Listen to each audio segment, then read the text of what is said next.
మంచిది. దేవుని ఘనమైన పరిశుద్ధ నామముకే మహిమ కలుగును గాక. దేవుని యొక్క మహాకృపను బట్టి గతకాలం అంతా కూడా దేవుడు కాచి కాపాడి అడ్డకల కింద దాచి మరొక రోజు ఆయన సంధిలో గడపడానికి ఆయన ఇచ్చిన ఈ మంచి సమయాన్ని బట్టి ఆయన నామముకే మహిమ కలుగును గాక. చిన్న ప్రార్థన చేసుకుని వాక్య భాగంలోకి వెళ్దాం. స్తోత్రమునైనా మహాపరిశుద్ధుడైన దేవా మీకే వందనాలు, స్తోత్రాలు. మహోన్నత మహాగరుడ గొప్పవాడ జీవము గల యేసే జీవాధిపతి సర్వశక్తిమంతుడ వాక్యమైన దేవుడి నాన్న వాక్యం ద్వారా మీరు మాతో మాట్లాడి అయా బలపరిచి దీవించి ఆశించి జ్ఞానంతో మీరు సహాయం చేసి కృపతో వదిలి చేసి మీరు మహిమ పొందాలి.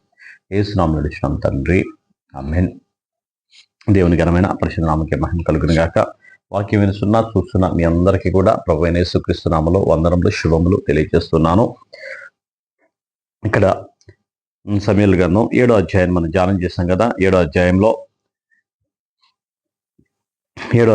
ఫిలిష్తీయులు ఇశ్రాయేలు మీదకి వచ్చినప్పుడు వారందరూ కూడా దేవునికి లోబడి దేవుడికి ప్రార్థన చేసి దేవుడికి బలర్పించిన తర్వాత దేవుడు వారికి సహాయుడిగా ఎబెనేజరు అని పేరు పెట్టేలాగా, అంటే సహాయపు రాయిగా ఆయన ఉండి ప్రతి విషయంలో ఆయన సహాయం చేసి వారిని శత్రువులను ఓడించి సమూయేలు బ్రతికినంత కాలం కూడా ఇశ్రాయేలు అందరికీ కూడా నెమ్మది కలగజేశాడు.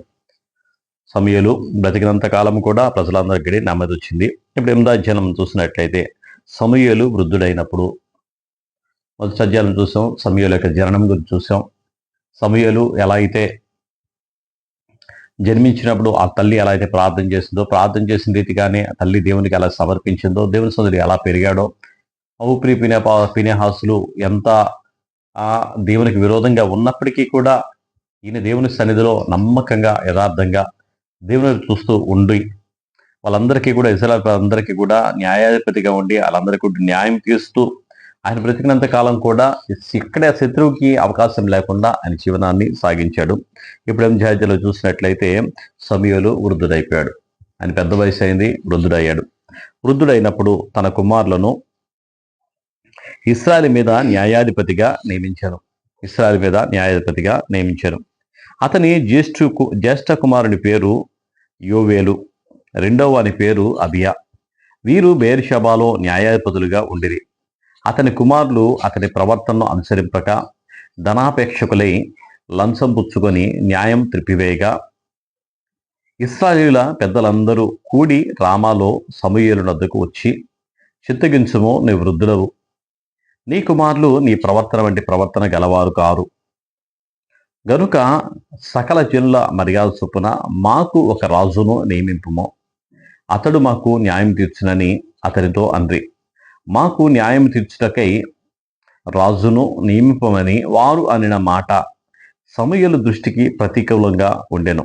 గనుక సమూయేలు యెహోవాను ప్రార్థన చేసెను. అందుకు యెహోవా సమూయేలుకు సెలవిచ్చినదేమనగా, జనులు నీతో చెప్పిన మాటలన్నిటి ప్రకారము జరిగింపుము. వారు నిన్ను విసర్జించలేదు, కానీ తమ్మును ఏలకుండా నన్నే విసర్జించి ఉన్నారు.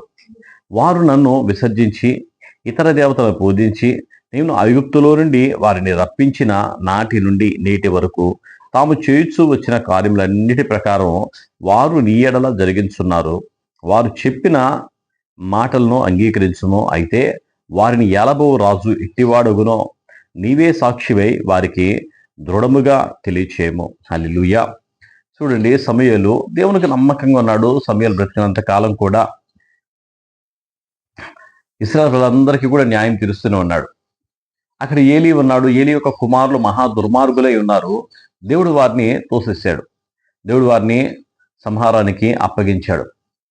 అయితే ఇక్కడ సమూయేలు యొక్క కుమారులు దుర్మార్గులై లేరు, కానీ లంచం తీసుకొని న్యాయం తిప్పివేసేవారిగా ఉంటూ ఉండగా సమూయేలు లాంటి జీవితం సమూయేలు కుమారులకు కూడా లేదు. సమూయేలు లాంటి భక్తి జీవితం, సమూయేలు లాగా దేవునికి భయపడే జీవితం సమూయేలు కుమారులకు కూడా లేదు.